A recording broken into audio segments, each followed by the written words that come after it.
ಮತ್ತಷ್ಟು ತೀವ್ರಗೊಂಡಿದೆ Iran Israel war. ಕಳೆದ 24 ಗಂಟೆಗಳಲ್ಲಿ 138 ಇರಾನಿಯರು ಬಲಿಯಾಗಿದ್ದಾರೆ. 2 ಬಾರಿ ಪರಮಾಣು ಸ್ಥಾವರಗಳ ಮೇಲೆ ಅಟ್ಯಾಕ್ ನಡೆದಿದೆ. ಮಧ್ಯಪ್ರಾಚ್ಯದ 2 ಬಲಿಷ್ಠ ರಾಷ್ಟ್ರಗಳ ಮಧ್ಯೆ ಸಂಘರ್ಷ ತಾರಕಕ್ಕೇರ್ತಾ ಇದೆ. 3ನೇ ಮಹಾಯುದ್ಧ ಆಗೇ ಬಿಡುತ್ತಾ ಅನ್ನುವಂಥ ಭಯ ಕಾಡ್ತಾ ಇದೆ. ಇರಾನಿಯನ್ನರು ಸಾವನ್ನಪ್ಪಿದ್ದಾರೆ. 138 ಜನ. 2 ಬಾರಿ ಪರಮಾಣು ಸ್ಥಾವರಗಳ ಮೇಲೆ ಇಸ್ರೇಲ್ ಅಟ್ಯಾಕ್ ಮಾಡಿದೆ. ಇರಾನ್ನ 9 ಪರಮಾಣು ವಿಜ್ಞಾನಿಗಳು ಸಾವನ್ನಪ್ಪಿದ್ದಾರೆ. ನೋಡಿ, ಈಗ ಈ ಯುದ್ಧ ತಾರಕಕ್ಕೆ ಏರ್ತಾ ಇದೆ. ಆರಂಭದಲ್ಲಿ ಎಲ್ಲಿಂದ ಶುರುವಾಯಿತು? ಹಮಾಸು ಇಸ್ರೇಲ್ ಮೇಲೆ ಅಟ್ಯಾಕ್ ಮಾಡಿತು. ಅಲ್ಲಿಂದ ಇವರು ಪ್ಯಾಲೆಸ್ತೀನ್ ಗುರಿಯಾಗಿಸಿಕೊಂಡು, ಗಾಜಾ ಗುರಿಯಾಗಿಸಿಕೊಂಡು ದಾಳಿ ಮಾಡೋಕ್ಕೆ ಶುರು ಮಾಡಿತು. ನೋಡಿ, ಅಲ್ಲಿಂದ ಇರಾನ್ವರೆಗೂ ಈಗ ಇಸ್ರೇಲ್ನ ದಾಳಿ ಬಂದು ನಿಂತಿದೆ. ಮತ್ತಷ್ಟು ತೀವ್ರಗೊಂಡಿದೆ. ಈಗ ಪರಮಾಣು ಶಸ್ತ್ರಾಸ್ತ್ರಗಳನ್ನು ಗುರಿಯಾಗಿಸಿಕೊಂಡು ಇಸ್ರೇಲ್ ಈಗ ನಿರಂತರವಾಗಿ ದಾಳಿ ಮಾಡಿದೆ. ಇಸ್ರೇಲ್ ದಾಳಿಯ ಪ್ರತಿಕಾರವಾಗಿ ಇರಾನ್ ಕೂಡ ಮುಟ್ಟಿ ನೋಡಿಕೊಳ್ಳುವ ಹಾಗೆ ಇಸ್ರೇಲ್ ಕೂಡ ಹೊಡೆದಿದೆ. ಸಾವು ನೋವು ಬಟ್ ಕಡಿಮೆ ಆಗಿದೆ. ಇರಾನ್ಗಿಂತ ಸಾವು ನೋವು ಕಡಿಮೆ ಆಗಿದೆ. 2 ಬಾರಿ ಪರಮಾಣು ಸ್ಥಾವರಗಳ ಮೇಲೆ ಇಸ್ರೇಲ್ ಈಗ ಅಟ್ಯಾಕನ್ನು ಮಾಡಿದೆ. ಕಾರಣ ಅಂತ ಹೇಳಿದ್ರೆ, ಇರಾನ್ ಅವರು ಎಲ್ಲಿ ಅಣುಬಾಂಬ್ ಹಾಕ್ಬಿಡ್ತಾರೋ ಅಂತ ಭಯ. ಯುರೇನಿಯಮನ್ನು ಅವರು ಸಿಕ್ಕಾಪಟ್ಟೆ ಸಂಗ್ರಹ ಮಾಡ್ತಿದ್ದಾರಂತೆ. ಅಂದರೆ ಪರಮಾಣು ಬಾಂಬ್ ತಯಾರಿಕೆ ಮಾಡಲಿಕ್ಕೆ ಅಲ್ಲಿದ್ದಂತಹ ಎಲ್ಲ ನೆಲೆಗಳನ್ನು ಕೂಡ ಇಸ್ರೇಲ್ ಈಗ ಧ್ವಂಸವನ್ನು ಮಾಡಿದೆ.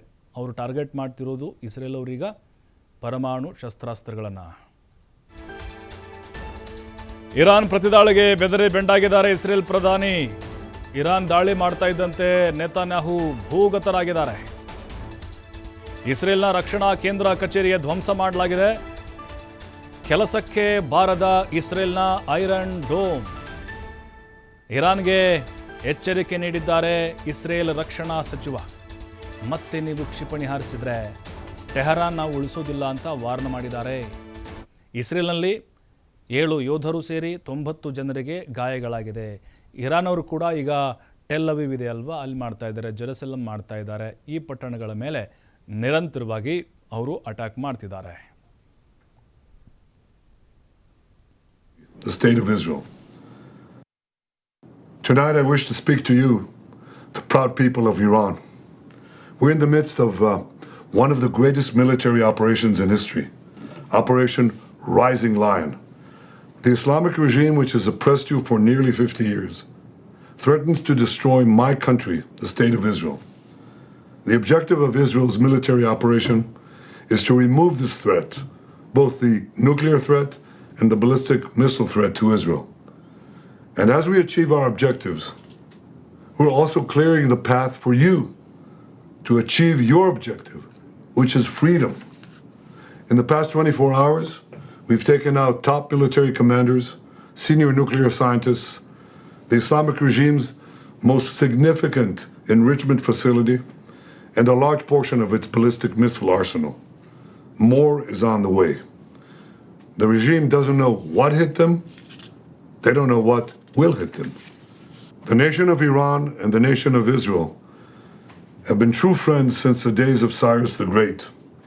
And the time has come for you to unite. Iran Israel war. Petrol diesel ದರ ಏರಿಕೆಯಾಗಿದೆ. ಇಸ್ರೇಲ್ ದಾಳಿ ಮಾಡ್ತಾ ಇದ್ದಂತೆ ಏರಿಕೆ ಕಂಡಿದೆ ಇಂಧನ ದರ. ವಾರ್ ಸುದ್ದಿ ಕೇಳ್ತಾ ಇದ್ದಂತೆ ಪ್ರತಿ ಬ್ಯಾರೆಲ್ ದರ 10% ಹೆಚ್ಚಳ ಆಗಿದೆ. ನೋಡಿ ಎಫೆಕ್ಟ್ ಹೆಂಗಾಗುತ್ತೆ ಅಂತ ಹೇಳಿದ್ರೆ, ಯುದ್ಧ ಆಯಿತು ಅಂತ ಹೇಳಿದ್ರೆ ಅದು ಬೇರೆ ಬೇರೆ ದೇಶಗಳ ಮೇಲೂ ಕೂಡ ಹೊಡೆತಾ ಬೀಳುತ್ತೆ. ನೋಡಿ, ಪೆಟ್ರೋಲ್ ಡೀಸೆಲ್ ಆಟೋಮೆಟಿಕ್ಲಿ ಏರಿಕೆ ಆಗಿದೆ.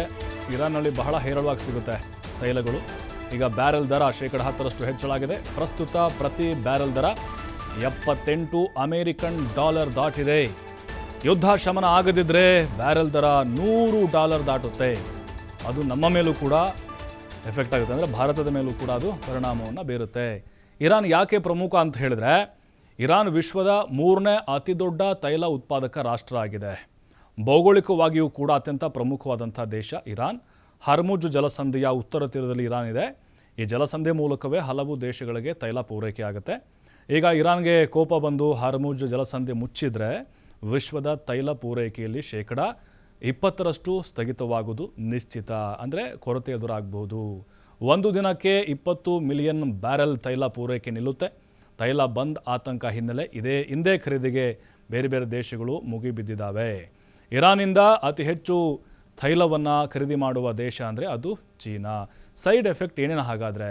ತೈಲ ಬೆಲೆ ಏರಿಕೆಯಿಂದ ಆದರೆ ಇತರ ವಸ್ತುಗಳು ಕೂಡ ದರವು ಏರಿಕೆ ಆಗುತ್ತೆ. ತೈಲ ಬೆಲೆ ಏರಿಕೆಯಿಂದ ಸಾರಿಗೆ ವೆಚ್ಚವು ಕೂಡ ಹೆಚ್ಚಾಗುತ್ತೆ.